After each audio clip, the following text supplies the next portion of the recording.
recording. So, yeah. Imagine we did the podcast and we were just like, yeah, hey. That's probably one of the top grossing podcasts online is some guy doing that. Somehow that's a hit. People love that.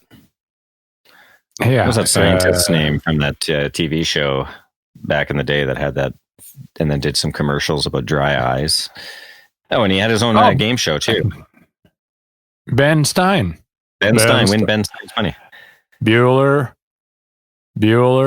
Ben Stein. He's still around. I'm sure he's on Cameo. You seen the Cameo thing? Only what you've told me of it. I haven't it's actually amazing. Because it was like Bill, our manager, hit me up and was like, someone was asking if you want to be on Cameo, and I didn't even bring it to. I just said no. I'm like, oh, okay. I didn't know anything about Cameo either. All right, I checked it out. I'm like, oh, okay. It's like people pay to get like direct messages from celebrities and stuff. There's not a lot of music people on there, but I heard the guy plays Kevin from The Office made $1 million this year from Cameo. Wow! I want to get it's out there. Celebrity to mow my lawn. I forget. Let's get some real chores happening. Yeah. Direct message, $100. Do your Postmate groceries. Yeah. $500. Yeah. Do your laundry. $1,000. Let's go. You missed a spot. Yeah. It's coming. It's all coming, Dave. It's all happening, and we're going to have to do it. The wheels are in motion, and we're up next. I'll go to a fan's house and make them dinner. Yeah. It's going to be pizza. That's it. Well, last time you sent me a video of you making pizza, I could see the Domino's box in the background. Just because you pull it out of the oven. So good. Doesn't mean you make pretty good pizza. We lived together when we were making the last record. We lived in a flat together, and you and I have very different food making styles because my OCD has it so that everything is spread evenly and distributed evenly, and you make a mountain. Yours is like everything gets piled straight in the middle, and then it just has to get piled higher in the middle and then you have to get, like, if it's a sandwich, the bread's on top, squish. If it's pizza, it's just all like the middle is all full of stuff. Yeah. I'm kind of like that. It's all going to one place anyways kind of guy. Yeah. Oh, those are so good though. Those we go to, what was the place called? Tesco's or? Yeah. One of those Tesco Express. Sainsbury's. Yeah. We had one right around the corner. So cheap.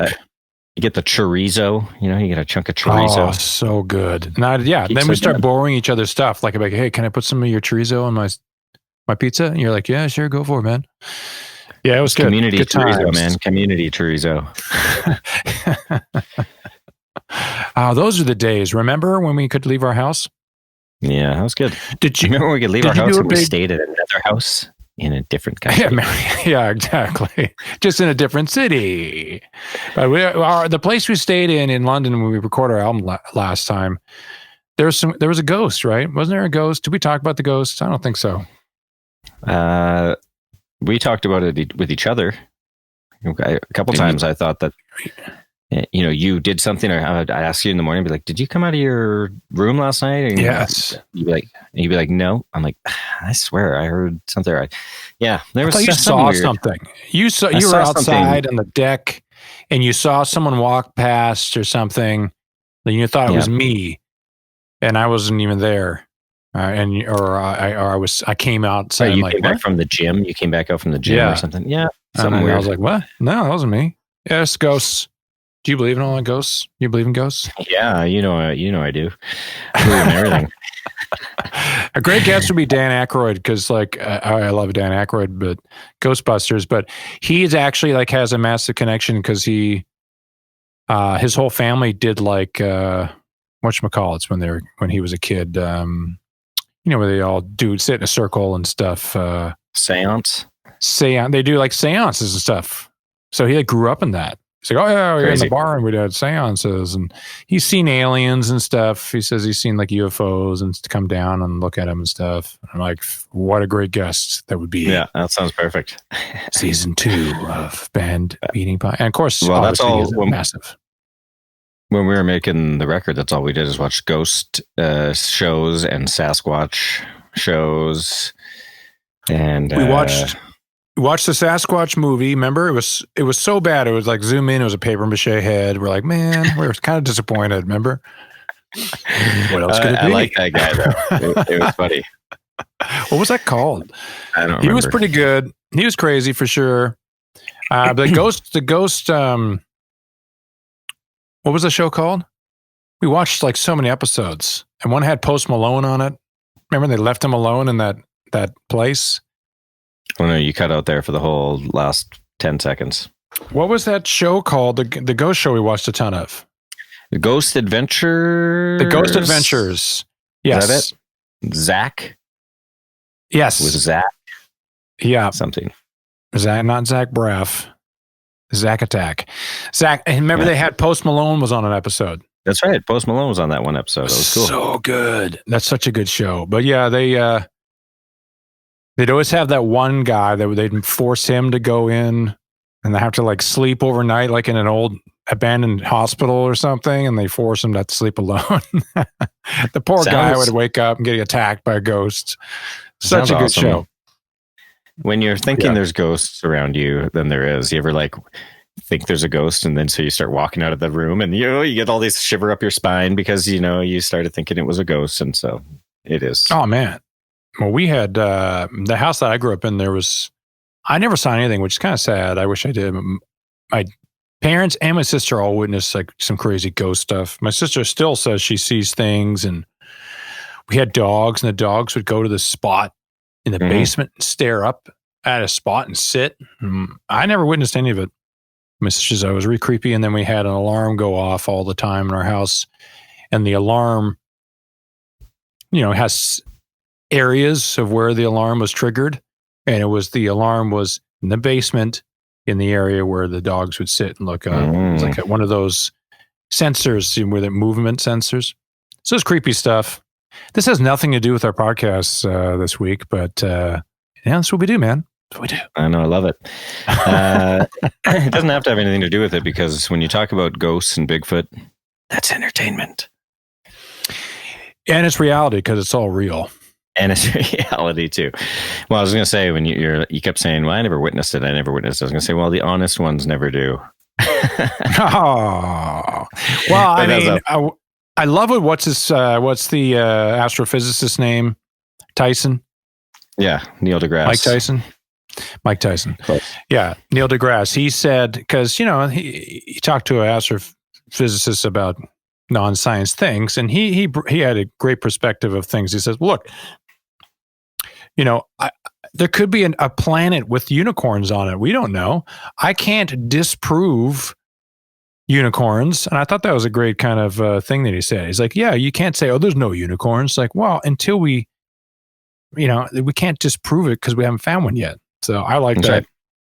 Right. He was smart to say that. Science isn't about trying to prove a bunch of, crazy things, but just trying to make sure, you take the stuff that and you do experiments to make sure that the stuff that is actually true and facts. When Science, they find a planet full of unicorns, then the science will really begin. Science is about taking airborne when you feel sick. That works every time. I took it and went away in an hour. We have a pretty awesome guest today. I think this is a cool thing. A gold medal winner. We have a gold medal winner on our show today. I think that's a cool thing. Winning a gold medal winner at the Olympics, by the way, in case people were like, well, gold medal for what? He has won gold medals in other championships. Yeah, world championships for hockey and stuff like that. But a gold medal winner. Olympics, I feel like for representing your country, there's really no that's what the Olympics were all about, right? It's all about just like proving who's the best. Well, we played the Winter Olympics when it was in Vancouver. That was right, 2010. 2010. And it was pretty amazing because we got to perform in BC Place. It was just, such an amazing thing. And then, of course, the Canada won. That they won as well. And when there's like thousands of people in the streets, and then hockey games would break out in the streets. Yeah. People all of a sudden would be like, get back. And it'd be like a breakdance circle, but it would be like street hockey games. And it was the most Canadian thing you've ever seen. And we didn't fly out, but we had to get on the tour bus that night and leave. Remember? It was kind of sad. But we got back, our tour ended. We played our last show in Seattle the night before the gold medal game. And so I drove home, I think maybe with my dad or something that night, and woke up in the morning and watched the gold medal game from the comfort of my own couch. So it was pretty cool. That was exciting, having the Olympics there. Playing that show, I think, is probably the most multicultural show we've ever played. I literally saw 25 flags in the audience. Yeah. Because people were there to watch like a medal ceremony as well. And then we performed, and it was really a really cool experience, looking out and seeing just like, I don't know, 25, 30 different nations being represented and watching us play. It was cool. Yeah. And it was sad because I remember when we pulled up, and it was like because it was the Olympics, the security was crazy, right? We all had to get out. There's like a bomb squad there. They're checking we didn't pull up in a tour bus. We pulled up in some sort of van, white van, full security. And then we just sat back. I don't think there was any sound check or anything. Was there sound check? Yeah, no, it was something, but it wasn't. Yeah, it was more like video or I don't know, something weird. But my dad was going to come down and watch. And so my dad had, I guess, not timed it correctly. He'd taken the bus. My dad took a bus and SkyTrained it to the show. And of course, so I'm trying to find my dad, and there's no way to leave him tickets. I think I had to kind of have someone go get him, escort him in, which was fine. But he was so late. Like I was called him or texted him like, Dad, I have to go. I have to like, We're on. I'm on stage. I have to go. I don't know where you are. And I never heard from him. And I guess he showed up and he couldn't get a hold of me because I was like on stage, and he just went to some usher and was like, my son's on stage. And being in Canada, they're like, oh, well, you better get down there. So like they just let him on the field, and I'm playing, I'm looking down. There's my dad, like front row on the barricade watching me. I'm like, there's my dad. What happened? How do you get in here? So at least at least he got to see it. But yeah, that was pretty funny. I'm like, wow, what'd you do? Well, the bus was late or something. I'm like, you took the bus? Should have sent a car for my old man. I'm so embarrassed. That was fun. I remember that. The Olympics, 2010 Winter Olympics. Yeah. So the 2014 Winter Olympics, Matt Duchene, who is our guest on the show today, in Sochi, Russia, he won a gold medal with the team there. Pretty amazing feat to have a gold medal. Let's find out. We'll try to ask him today where he's got it. Russia. Like me, I would just wear it all the time. I wonder what point. I mean, yeah, there's definitely some people probably like put it on, they sleep with it or something. Some people maybe a couple nights put it in a drawer and then they're done. But we'll find out. Russia, another superpower of hockey, right? I wish we've been to Russia. It's beautiful. Love it. I remember first time we went to Russia, a lot of people were worried. They're like, I don't know, man. And we're like, it's going to be great. And it was great. Well, it's like everybody has this mentality of what you think, and then all of a sudden you get there, and it's just like human beings, and they're just so appreciative of the fact that you've come so far to perform for them. I'm telling you, we played in Moscow, and then we took the train from Moscow to St. Petersburg, and I will never forget, just being in the train and watching fans smashing on the windows of the trains. Like, how do they even know we're taking the train? Like, they just know what you're doing. They know what hotel you're at, and they're all staying there, hanging out outside the hotel, trying to meet you. It was like Beatlemania. Yeah, they wait at your hotel. You go to check in your hotel, and then hello. You go down to Red Square, and they're there waiting. Yep. Hello. how'd you know I'm going to be down here? Oh, we just assumed you kind of, because all bands, the first thing they go do is go down to Red Square. If you want to see some sights. Yeah, they're smart. But yeah, they give the Russian fans over there too, they give like crazy gifts. Like I got this one thing, I kept it. I actually have it in my studio. I don't remember, like she made a doll of me. That's right. I remember that. There it is. Someone came over, I think Howard Benson came over and was like, is that Scott Stapp? I'm like, yeah, I got a Scott Stapp. It does look a little Scott Stappish. Not going to lie, it looks a little Scott Stappish. Oh, good luck there from a Russian fan. But, I got some. That's crazy, the stuff they do build for us, I got some refrigerator magnets, Russian refrigerator magnets on my fridge downstairs. Some books. But man, like what a beautiful place. Like, I remember going for a walk. I was going to check out something. And they have like metal detectors going into everything, going into a mall. And there's different sections of street. And all of a sudden it's like these barricades and a metal detector. And I'm like I'm looking on my MapQuest thing, trying to get somewhere. Yeah. And there's all these different kinds of police there. So they have like the local police, military police, and then these other guys, they had a name for it. And they wear these certain uniforms. And they're like, oh, you don't want to mess with those guys. They have certain uniforms. You don't mess with those guys. These guys are great. And I remember I walked up and I just walked right up to this dude with an AK-47 like this.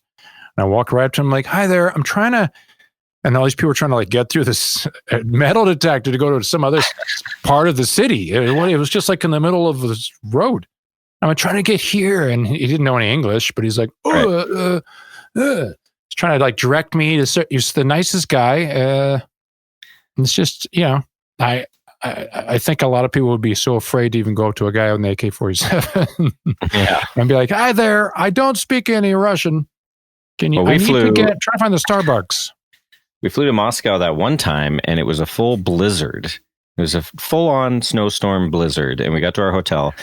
And the night that we arrived in Moscow, and we got there late, it was like 6 p.m. or something by the time we rolled into our hotel. Hailstorm was playing a show. That's right. In Moscow. And it was, on top of that, it was Joe, the guitar player, Joe Hottinger's birthday. And I was like, you're flying to Russia is not a 3-hour flight. It is like a day of hell. It's a long travel day. But I was like, man, this is what are the chances? Hailstorm's going to be playing in Moscow on Joe's birthday, and I'm here. So I actually got an Uber, and I did not know if I was ever going to arrive. This guy did not understand a word of English either, and we couldn't communicate, but I've put the location in the app, and it was like a Honda Accord, and it was a full blizzard, like crazy blizzard. But I got there, and they had a ticket waiting for me. I went and watched the whole show, and then hung out with them after. Literally stayed up, went to some bar and drank till 4 a.m. with Lizzie and Joe, and then took a cab home back to the hotel. That's awesome. See, you're one of those guys that you and Dean are both the guys that kind of do that stuff. I'm like, not I gotta always. save my voice, guys. I gotta save my voice, and then I feel bad because it's like, I saw the guy, I got hung out. It was his birthday, and I'm like, man. Well, you know what? Certain things I think of, and it's, Dean is the guy that he will go every day. We get to a city, he will go and do something and like seize the day. Carpe diem, Dean, like he does it. I wish Carpe diem. That's his new nickname. I wish I had that motivation sometimes, but it's like, certain times you get into a situation and I'm like, man, this is just too perfect. It's, what are the chances that I would be here? And, for that one, it was just so cool. And I love Russia and I love Joe. I got to say, I love Joe Hottinger too. Oh, awesome. Because when you made that noise, it sounded like you were kissing. You're like, I love Joe. Also, too, you know what? Like on the cheek that night. I remember that photo. You got to slap that up on the social medias, bro. I'll find it. Yeah, Dean's got a good point because you know what? It's interesting. We go to some of these amazing places, and Joe, our drummers, he's younger, so we always try to tell him you should go and try to do this and that, see this, because you never know when it'll be your last time you're ever in that city. And look at now, here we are in COVID, talking about when's the next time we're going to tour. Oh, it's going to be the spring. And it's like, nope. Oh, the summer. Nope. And it's like, well, so in a glad weird I got to way, go here and here and here. you hope that this might make people realize, because, I really felt like the whole world was kind of going in this way where, we started to not even want to talk on the phone, just text me, and I think we're all realizing that connection is important and we do need it. And we do need to actually spend time with other human beings from time to time. So I think that sometimes, you need a big wake up call to, snap you out of it. So yeah, I know I read it right behind your head right after I said it. But I think that like if personally, like I took certain things for granted that I think that I've learned through this, that just to not take those things for granted anymore, and maybe it will mean me carpe diem, Dave. When we get back carpe diem, Dave. I highly doubt it, but you know what? Me and Dean got it covered. Dean's got it covered. Appreciate it. Yeah. And we'll see on his Instagram, he's down by some river. He's in a boat or something. We're like, he's on the top of some building. Yeah. Where is that? It's amazing. It's 20 miles from here. I walked. Yeah. He always does too. He walks everywhere. I love Dean. Amazing. We love you, Dean. We know you're listening. He listens. He's done this 40-mile-an-hour run or something. He's doing some crazy shit. Yeah. Crazy man. What do you think when we get our guest on? He's waiting patiently. He's been waiting for a long time while we ramble and go on tangents. He's not far from where you live, actually. It's a little north, up in Nashville. Let's get him on. Hey, our next guest is a Canadian-born NHL hockey player, is a gold medal winner in the 2014 Sochi Winter Olympics, drafted in 2009 to the Colorado Avalanche, now plays for the Nashville Predators. Please welcome Matt Duchene. Woo! What's going on, boys? How you doing? Hey, what's up? Good. How about you guys? Doing good. We're just missing what pumps out blood through our veins, live performing. So I feel ya. Yeah. I was thinking, like, last year everything got shut down, got stopped, and then like the whole bubble thing happened. You guys in Nashville went to the bubble. How long were you guys in the bubble?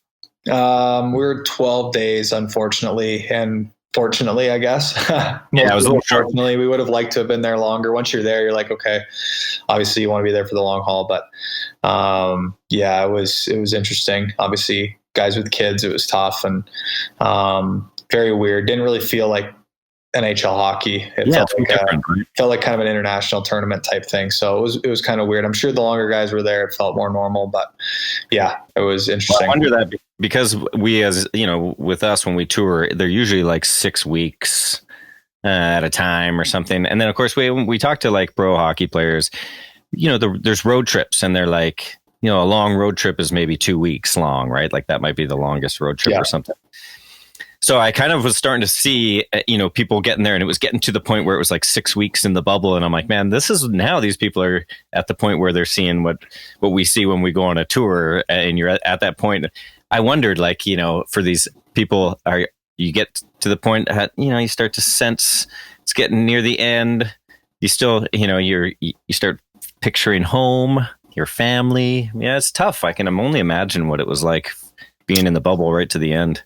Yeah, I can't. Although I guess if you're right at the end and you're hoisting the cup, then it's it's worth it. I feel for the guys. I feel for like the stars who went that far and lost. Yeah.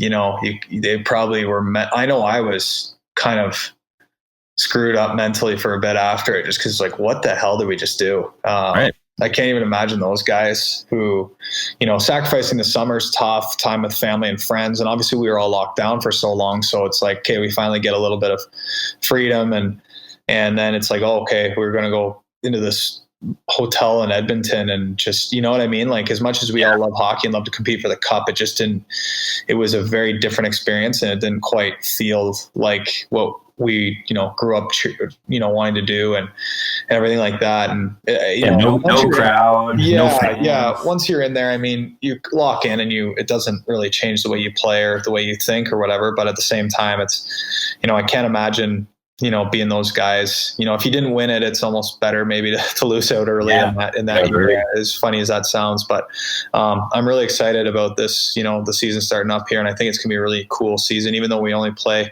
in our division. At least we're traveling, and it'll have almost like a playoff feel to it all season. So it's more of a sprint this year than a marathon.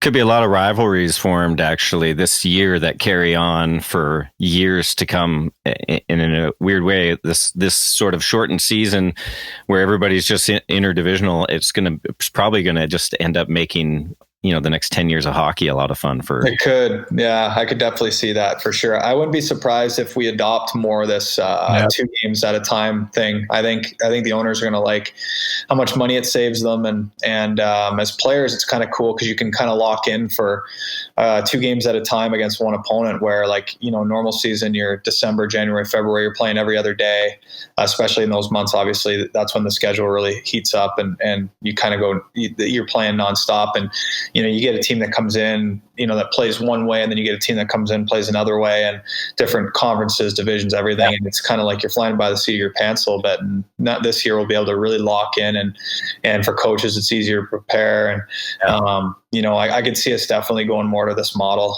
going forward. I think it's going to have some benefits. Kind of more like baseball. Baseball how many do they do? Did they do? They'll do 183 games. Yeah, they play. What do they play? 160. Or 162 games, which is crazy. But they play, I think, 3-game series every time. So they'll play, back to back to back, or 2 in one day sometimes. And I know they did that this year. So it is like a baseball schedule for sure. Let's talk music a little bit here. I know you're a huge fan of music. We met you at one of our shows. You came out and saw us in Denver a couple times, actually, maybe. Yeah. I know that you've gotten up on stage and performed with maybe some country acts or so. What's the biggest crowd you've played music in front of? Probably like an OHL sized rink, like about 5,000-6,000 people. How did that feel for you? That was cool. I don't really get stage fright with that stuff. I've always loved to play music. My dad had a band when I was a kid, and that's kind of how I got into it. And we've always been big country and rock fans. And so I don't really get that stage fright with it. And I've liked to play guitar and sing for most of my life, and so it wasn't something I was super intimidated by. Obviously, you get the dry mouth a little bit nervous, but nothing too crazy. That's why I always have a couple of beers side stage. I can't drink any beer pre-show anymore. I used to pound beers before a show to kind of loosen up, and then why not, Dave? The old man bladder kicked in. Yeah. We used to do 30-minute sets or 45-minute sets. It was like, whatever, you can handle it, right? But then it's like you start doing an hour and a half set. And I'm like, you got to time it out now. So it's like, I'm like so thirsty. Like as soon as I get on that stage, I'm like, I grab it before I even play my first note. We were just talking about old man Dave not making it to the end of the set. Because now we play like hour and a half sets. Sometimes we do hour and 35. And I guess it all depends on how long I want to do a guitar solo. Or sometimes I talk too much, and I can tell sometimes like Dave will start playing some stuff, and I'm like, all right. Yeah, hey, speed it up here. Like, reminds me of this time, and Dave was like, do. I'm like, okay, this next song is called, all right, I got it. It's like it's like the music that plays people off to get them to stop doing their acceptance speeches. The Oscars. That's what it is. It really is. Who picks the music in the room? Is that is everybody just listening to their own earbuds now, or do you still have like some kind of like jam that gets the boys all pumped up before the big show? It's music's funny in the room. It's being the DJ is the most thankless, brutal job, because you can never appease everyone. So I usually stay away from it. I'm the guy, I'll grab it in the mornings, pregame skate, and our team loves country music. So I can get away with that in the mornings.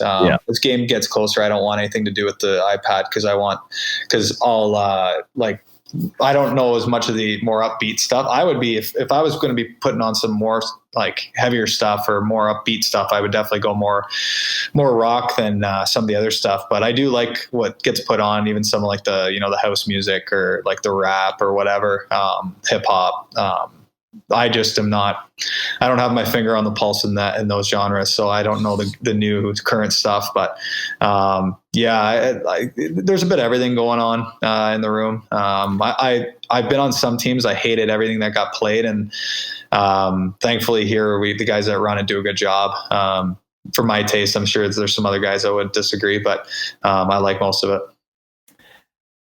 I know you guys are creatures of habit. So I always wondered, like, you know, because we used to do for me, it was like a pretty repeatable pre-show routine. Do you have that obviously with, like you say, you know, you're hydrating, you eat probably a certain amount of hours before the game. There's no music playlist for you that you have to hear a certain song before you go out or anything like that? I'm actually a freak with that stuff. Like we're never really listening to like your headphones or anything in the room. Once you're in the room, it's kind of like everyone's kind of unplugged from that stuff. Cool. That was different in junior. I remember my first couple games in pro, I had my headphones on in the room and I got like told like, hey, take those things off. And I'm kind of like, okay, like this is weird. So yeah, I learned that pretty quick, but, yeah, like I have everything down. We have that game clock, right? That counts down. I'm sure you guys have something similar. And I'm like to like the minute on my whole routine from the time I get there, like 3 hours ahead. So even in the car on the way to the games, I make a new playlist every month, and I've been doing that for the last 11 years. Nice. And Wow. I'll name it after one of the songs or like kind of relates to something going on or whatever. And I'll name it by the month. And sometimes I'll have it like two months will be like the same playlist. Cause it just depends on what music's coming out. Cause I don't, you know what I mean? It's the same playlist. I'm not going to give it a whole new thing, right. But, and I'll have that on the way to the rink. And for, you know, different times I'll have like kind of a pull-up song where I'm pulling up into the loading dock and have something playing. And then when I warm up, basically I do like a 5-minute dynamic warm up before the game, just on my own in the hallway. And it's pretty upbeat, so I get a little bit of a sweat on. I'll have like a playlist, and then I grab some BioSteel and go sit on the bench and just, you know, kind of start to visualize a little bit. And I have that playlist still going. And then at the same time in the clock, I run inside to start getting dressed, and I'll pause the song, whatever it is, at the same point. So I have a different one every year, and I'll mix it up sometimes the year goes on. But if things are going well, I don't touch any of the music. So yeah, I'm crazy with my routine. I wouldn't say it's superstition, but it's just like, it's that like kind of locks you in mentally. It's like, okay, I'm ready to go. You know what I mean? And if you get into a funk, I guess it's nice to have something that you feel like can change it. You'd be like, well, I guess I need to change up the music, and that'll change up my funk. Yeah. Yeah. Sometimes in art, like in any sport, you're searching for no answer, sort of recipe doesn't matter. You know what I mean? And I've definitely been guilty of that. It's interesting. Like, now, do you think you got that from being in the NHL? Because me and Dave were talking earlier about how we, like, being on tour, we've become more and more OCD with certain things, like to the point where now I come home from tour and I'm literally like adjusting things, like everywhere has to be perfect. People come to my house like, why does your house look like you staged it? And I'm like, I don't know. Like, is it something you've garnered over time? It's just, or you learned from someone else, or is that just something you did since you were a kid? Definitely a bit of both. I think definitely more in the NHL. I think the difference is like, so you're just like in junior, you're busing right to the games, right? So it's different amount of time to get there. So you get there at a different, you know, because of how long the bus can take, you're not always there at the same time. So your routine's so fluid. So it's tough to get into like the exact same thing. I know when I played home games, I did, but it's just different. You're a kid. When I got in the NHL, I think your days just become so repetitive, especially during the season. Like you're doing every single thing. Like your alarm goes off at the exact same time. You do it's just, and I'm sure it's the same for you guys, right? Like you're your day of a show, you're pretty much, I know there's some days you guys pull in like kind of like right before and kind of like you have less amount of time to get ready, but it's the same thing, right? Like it's, you have your, you know, you guys like you do your warm up or whatever you need to do to get ready. And if one little thing is off, happens at the same time. What's that? Sound check happens at the same time every day. Exactly.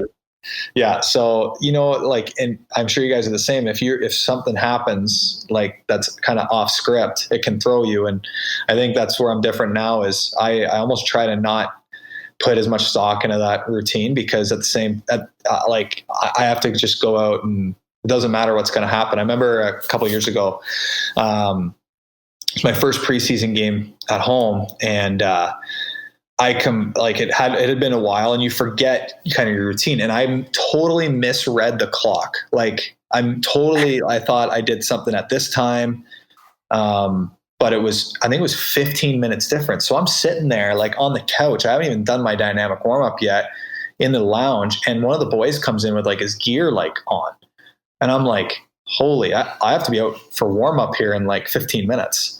And I haven't even not even thought about it. And I had an awesome game. Felt so good. I was super like in the moment, like kind of dialed in, and it's probably because I just, you know, didn't think about it till I got up there. We all know what to do, right? You can over prepare, you know, and you got to kind of keep the anxiety and the nerves at bay as long as possible. You just go out and play, and, you know, you're already prepared. If you're doing the right things, you're already prepared. You know what I mean? So it would be no different for you guys. You guys done all the practice. You guys are obviously working together. You've played that song however many times and done it so well however many times. I mean, you know what to do, right? So it's the same thing.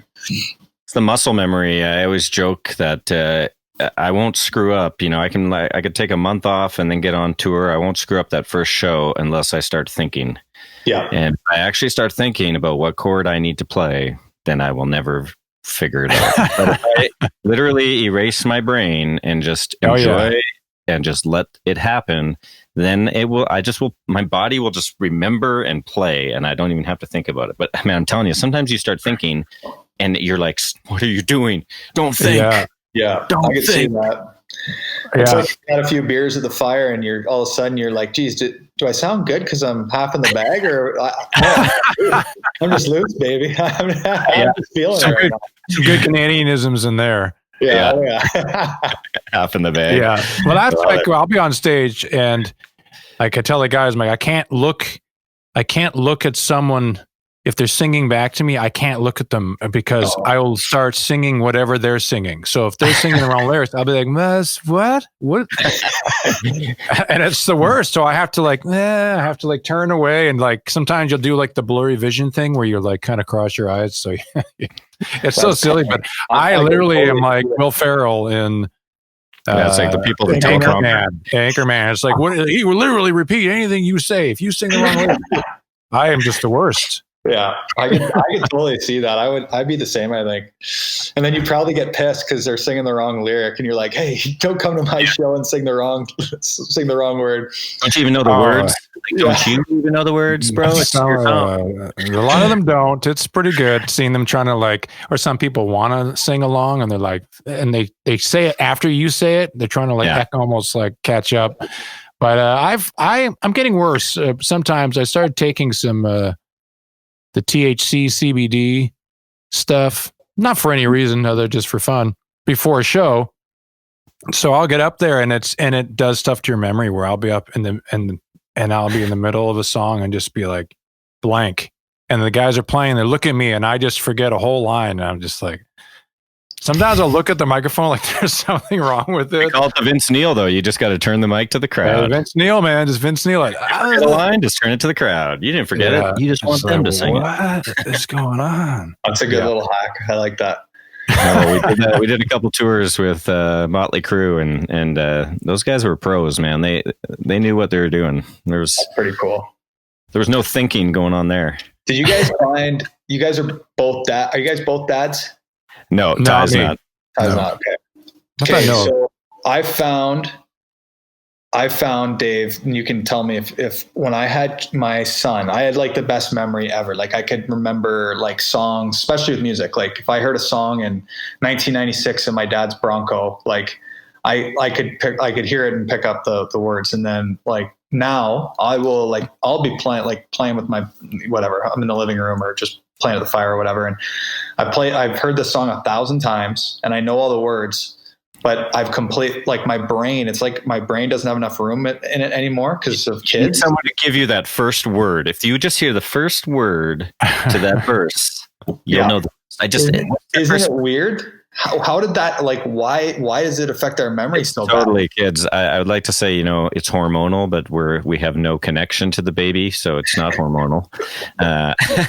Yeah, I don't know. It's totally true, though. It also could just be part of the whole age thing, but I think that kids do have this like memory erasing ability that they use. It's a they use it against their parents to it's funny, but it's totally true. I swear I've got songs that I jam these old Crow Medicine Show songs at home all the times, and I like know the words, but I can't think of the first word. If I just get that first word, then I'll know it. But what is it? That's what it is. I just get full blocked, and then I'm like, forget it. Yeah. My kid now I try to play guitar and my son just looks at me and goes, "Can you put that back where it goes?" That's so like, sad. Yeah, I guess I can. You used to like it when I played for you, man. What the heck? What happened? Your kid is so polite and dissing you. It's great.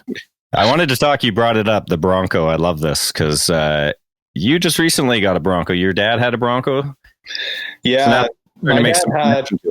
My dad had like it would have been early 90s. He had a red one and then a green one. And he's a realtor. So we used to drive all around the county looking at houses and cottages and stuff. And our county's pretty rugged and it's all cottage country. So you get in some back roads, 1-lane dirt roads, and get some of those ones that you go off, a little quick and your stomach drops. And I have some good memories doing that. That's kind of where my love of music took off because we used to, listen to tunes doing that. And I remember I used to be in the front seat, just, nothing like, I don't know, I was 4 or 5, but back in those days, you just, got the hair, son, get in the front. I'm surprised I didn't have a beer open while we were going, but there's no airbags back then that were going to take your head off. You're fine.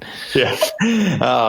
And then, so I've always loved the old school ones, even older than that you can take the, the back off or whatever. So that, actually, I've got to know the owner of the company pretty well now. The guy on Instagram, their Classic Ford Broncos is the Instagram thing, and he basically builds them from the ground up. So I got a hold of him through Thomas Rhett, who's a friend of mine in the country music industry, and obviously pretty big stud in the business right now. And he got one built by Brian, and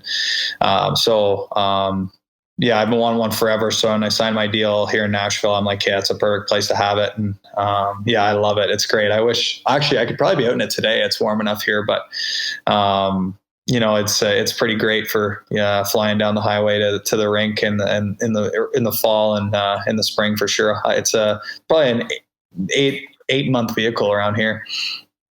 What year is it? So it's a 75, but everything on it is new. So everything is like reclaimed and redone. Like the engine is it's a Coyote engine, 5-liter Coyote. So like what they put in a Mustang.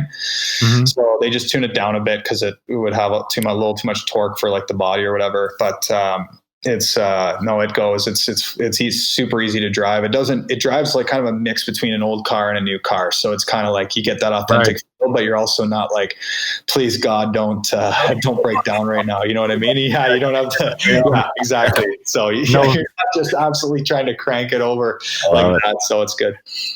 No 3 on the tree. No, I don't have to deal with that, thankfully. Ty's got a Bronco on order right now. He ordered yours one of the new ones, right, Ty, that you ordered? I canceled it. And I'll tell you why, man. It's sad. It's because of the pandemic. Because I actually went and test drove it was a 68. I drove and I saw one in a used car dealership. A 68, all original. It was a piece of crap. Had a 302 in it, had the 5-liter in it. But that's the year, right? That's the year I wanted, the 68. And I drove it, and you turn it, and the you know, it's just everything was out of whack. The wheels would be grinding against the wheel wells when you're turning. You know, no power, anything, no power steering, no power brakes, 4-wheel drum, couldn't stop. And I'm like, this is awesome. Just like, it's just such an awesome vehicle. Awesome. Like, it's just like a lap belt, you know, roll cage kind of thing. I'm like, this is such a great California vehicle, but and I think they wanted like 18 grand for it, but I'm like, I'm going to have to put in $30,000 into this thing because you got to get power. You got to get all that stuff, power steering, brakes, suspension, 4-wheel disc, and, you know, you probably take the motor out of it, put it, like you said, put a fuel injected motor. So I was like, forget it. So I just ordered one of these new ones that look like the old ones.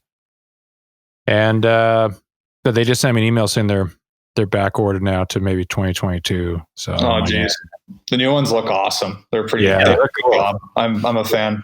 So I like all of them actually. I think the only one that I didn't love was the like sport. Looks a bit like one of those like Range Rover Evoque, like kind of vanny almost like, but the 4-door and the 2-door look awesome. They did a great job. Yeah, the 2-door I was looking at, I just wanted and you can take the doors off. Yeah. And it's just a machine. I was all about it. I was like, it's about time to get one of these things. Yeah, they did it right. Yeah, fun to see on the road. So I'll see. A couple of years. So Matt, where is your gold medal?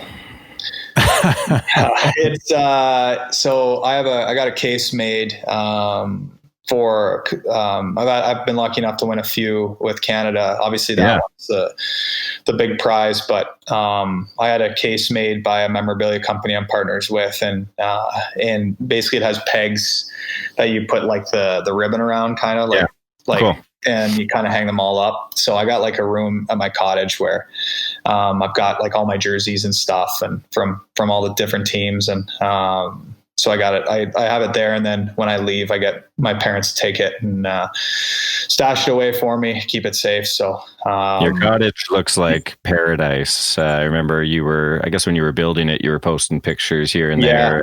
It looks like totally like a paradise. So I'm going to invite myself there one of these days. You let me know, man. We got an open door policy up there. So it looks like a really amazing place, just right on the lake. So is that Lake Halberton? Is that what that lake's called? Or no. What? So my lake's called Redstone Lake. So up there, there's like over 600 lakes. So there's so many nice ones. Ours is one of the bigger ones. There's about 3 or 4 in our area that are like probably the most desirable kind of ones to be on for size, depth. Like our lake's over 300 feet deep. So the water is really clean and there's like no weeds. So fishing's great.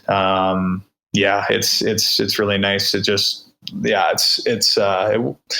was a dream of mine always to have a place on that lake. We used to rent a place there for a week a summer when I was a kid, starting when I was 5 years old. And I didn't, playing hockey, it never, was always about the love of it and kind of getting to live my dream. And the only 2 things I ever wanted to buy was a cottage on that lake and a Ford F-150. So mission accomplished on those 2 things, and everything else since has been gravy, and just still very lucky and happy to do what I'm doing. And it's a special place up there. Actually, we own the place beside it too, my place. So my parents are right next door. So we have like a full point facing west. We get the sunset every night, and it is very nice for sure. My wife's from Denver, and it's her favorite place on earth. So it's pretty cool. That kind of showed me how special it was, it is up there, that, somebody who'd barely been around water her whole life, being landlocked in Denver, could love it there so much. Yeah, that's cool. It's it looks like seriously like a paradise. Thanks, buddy. I appreciate it. You got to do it right. I actually just bought 45 acres. My wife and I just bought 45 acres in Montgomery, Alabama. And, there's sort of like a 10+ year plan to turn that into our paradise. And nice. I don't think there's any. It's got a 3-acre pond on it as well. But in Alabama, it's hard to find a lot of lake side property, close to the city. We have to be within a certain amount of time for my wife to be able to get to the hospital and all that stuff. Right. I'm excited though, because I think about, honestly, I look at something like you've got, and it's like, that's like the paradise that I look forward to. You want to have somewhere you can go when you have an off season. It's like we have similar thing where I feel like when we come off of a tour, there's a little mini off season between tours, and just the idea of going somewhere where I can just like breathe easier. That's what I like. Well, I mean, living in Tennessee now for a year, I knew we were going to love it here, but we love it even more than like this will be home full time. No matter what happens the rest of my career. And like once I'm retired, we'll be in Nashville or like in this area. So, man, the South is like the best kept secret I can't believe more people don't live down here. I mean, the weather is incredible. People are nice. It's, you just have a white Christmas, I think, in Nashville too, right? Yes. I mean, people don't know what they're missing here. It's, you're right. So where are you right now? Where are we talking from here? I'm in Chattanooga, so I'm only a couple hours south of you. Yeah, I've been in Tennessee for almost 4 years now. Jeez, I didn't know that. That's cool. Yeah, my wife's doing her medical residency here at the Erlanger Hospital in Chattanooga, so she'll finish that next summer. So we're here. We've been here my wife's a Tennessee native. She was born East Tennessee. So that's cool. Me and you, we have some parallels. You're like a Canadian. You got an American wife. Are your kids born in America? No, so I was in Ottawa when I had my son. So that was pretty cool to have him up there. And then my daughter was just born on the 9th of November. So down here. So we do have a Tennessee girl in the family, which is cool. And it's kind of funny. So we have 2 Canadians and 2 Americans in the house. So, the girls are American, the boys are Canadian. So it's cool. I got to work on getting them both. They're dual, but I think it's probably more important for my son to be American or be like dual that way than my daughter to be Canadian. So, but kind of shipping which team he wants to play for internationally, right? That's something you I know to play for. That's for sure. That's pretty cool. Oh man. Well, maybe we should wrap this up and let you run. I really appreciate you taking some time and chatting with us. I'm super excited about the season starting up here soon. And of course, here in Tennessee, my kids are Nashville Predators fans. So we got Preds jerseys, and I'm a Canuck fan, of course, being from Vancouver. But I've always been a believer in you got to support the home team. Where like if we went to watch a game in Denver when you were playing in Denver, say we would be rooting for Denver just because that's the home team. I like you. Got to do it. So it's like this thing that I really want my kids to understand how important it is that they root for where they're from and their home team. So I think my son and my kids are going to be Nashville Preds fans for their life. So that's awesome. We'll be rooting for you here this season, watching you play. Sounds good. Well, I don't know obviously we were texting about it. I'm not sure what this year is going to look like in terms of crowd and stuff and what we're going to have, but let me know if you can get out to a game and we'll make it happen. So I'd love to return the favor that you guys have done for me in the past. So looking forward to seeing you guys back out on the road too. Absolutely. Yes. Good stuff, guys. I appreciate it. Take care. See you guys. Bye. That was very nice. What a great guy. Yeah, he's a great guy. You know what I noticed with hockey players is they all seem like they're just like so genuinely sweet and caring and nice. I don't know what the deal is. Yeah. I know a lot of hockey players, it's you're so close to your parents, right? Because so much of it requires parents like sacrificing so much to take you to every single practice game early, before school, after school. So I think that you get this, like, I don't know, there's this connection with your parents, and in some weird way, you just end up being really polite. I don't know. Yeah. Well, I think it's responsibility too. So much responsibility at a young age, where like rock and roll is the epitome of not being responsible for anything. Right. It's just a bunch of jackasses. Yeah. It's kind of all about rebellion, right? Yeah, screw your parents, screw everybody, screw society. Yeah, screw the man. And it's like hockey players just, he's a great guy. And it's like, he's not too far from you, man. Work hard and be disciplined. Yeah. It'll come to you. You go check out his Bronco. I mean, I do remember when he got that Bronco. I went and checked out their website. They're like 130 G's for one of those Broncos. Yeah. Insane.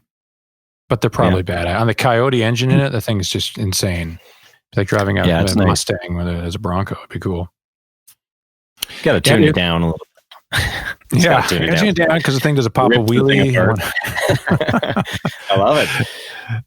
Yeah. Well, that was another fun edition of Band Meeting with Tyler and Dave. I guess listen to us where you already are, but if you are listening to us, like us, right? That's fun. You could like us. Yeah, everyone seems to like to do the like thing. Make sure you subscribe. I think that's a big one. Subscribe, like us, leave something nice. You can always reach us at bandmeetingpodcast@gmail.com. Hit us up. Say, yo, what's up? You should get on your show. Yeah, guest suggestions. Bandmeetingpodcast.com. That's where you get all your information. There's all the links to our social media on there. And also our, most important, our merch site. Where you can get one of our sweet mugs back there. Or sweet teas. You know what we should do, Dave? I think if it's not already up, we're gonna have a hockey shirt. A hockey theme shirt. We got a hockey guest. Let's do a hockey theme shirt to that is just because we got the hockey season is happening. Let's do it. Well, to get in touch with our man Sketch Bailey, who is the mastermind behind the art, see if he can't put together another little doodle for us.